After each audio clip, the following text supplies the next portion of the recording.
sanadku markuu ahaa 317 hijriga taasoo ku beegnayd 930 sanadka miilaadiga wuxuu ahaa sanad murugo iyo musiibo ay ku habsatay muslimiintii xilligaa jirtay kuwaasoo la kulmay wax aan horay iyo gadaalba uga dhicin dunida. haddaba maxaa dhacay, maxay ahayd musiibada, yaase ka dambeeyey?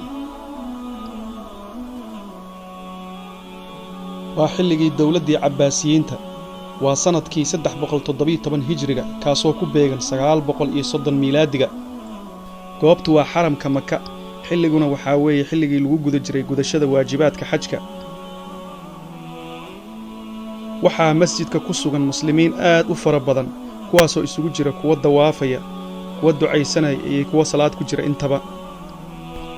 durbadiiba waxaa xaramka Maka soo buux dhaafiyey ciidamo fara badan, kuwaasoo isla markiiba ku bilaabay dadkii xujayda ahaa dil arxan darro ah iyagoo adeegsanaya seefo, warmo iyo midiyo af badan.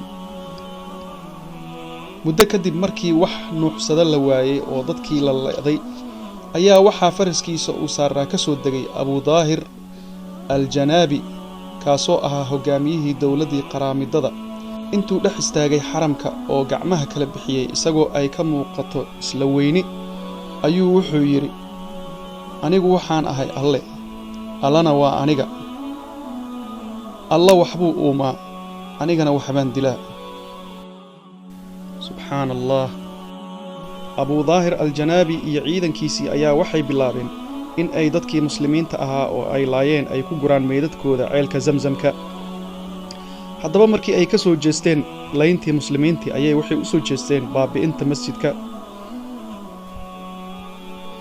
waxay durbadiiba bilaabeen in ay burburiyaan xaramka oo ay albaabadii iyo dhagaxaantii ka siibaan, kadibna waxay u dhaadhaceen dhinaca Kacbada.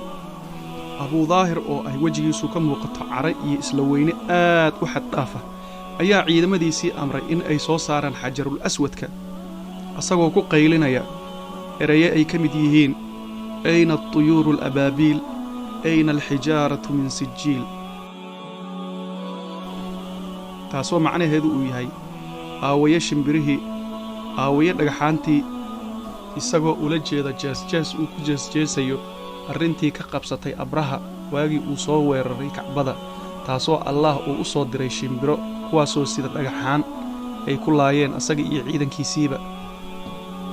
haddaba waxaa dhacday in qaraamidada oo ayagu lahaa dawlad u gaar ah taasoo ku salaysnayd madhabka ismaaciiliga ee shiicada xag jirka ah ay dhagaxii ku rarteen awr oo ay ku haysteen dhulkooda muddo 22 sano ah. 22 sano oo ay jidka u geli jireen xujayda oo ay ka dhigi jireen mid ay dilaan, mid ay dhacaan iyo dumarka oo ay afduuban jireen.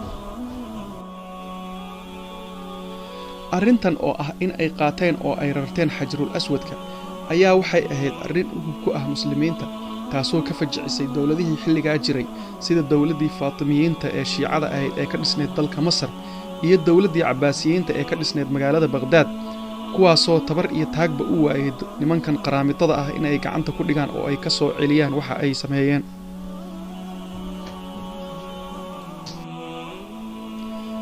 dawladahaasoo iyagu u taag waayay qaraamidada oo ayagu ahaa dagaalyahanno laga argagaxo marka la maqlo magacooda.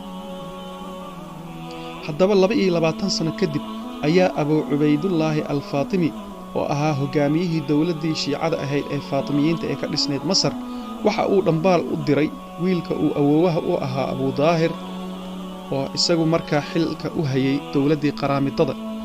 waxa uuna ka codsaday in uu soo celiyo xajarul aswadkii, taasoo uu ka yeelay. dawladdii qaraamidada oo iyadu ahayd dawlad ku dhisnayd dulmi iyo jidkooyo ayaa daciiftay, kadibna waxa ay bilaabeen inay iyaga dhexdoodii islaayaan, taasoo keentay in sanadku markuu ahaa 1077 miilaadiga ay dhacday dawladdoodii dhibka badnayd, taasoo farxad gelisay muslimiin badan oo caalamka xilligaa ku noolayd.